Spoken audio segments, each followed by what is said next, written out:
তাহলে আমরা সবাই সরকারি চাকরি বাদ দিয়ে সাংবাদিক ভাইরা সাংবাদিকতা বাদ দিয়ে আলুর ব্যবসাতে নেমে পড়ি।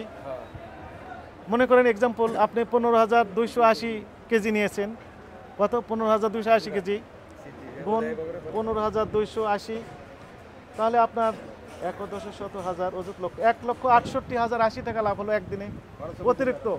এটা শ্যামবাজার থেকে শুধু যাত্রাবাড়ি 15,280 কেজি বিক্রি করে ওনার 1,68,080 টাকা হলো। আমরা কমিশন পাই, আমরা তো লাভ লসে নাই। আমি কি ভুল তথ্য দিলাম কিনা বলেন তো? ঠিক আছে, ঠিক আছে। আপনি ক্যালকুলেটর টিপেন, হুজুর আপনি টিপেন, আপনার কথা বিশ্বাসযোগ্য হবে।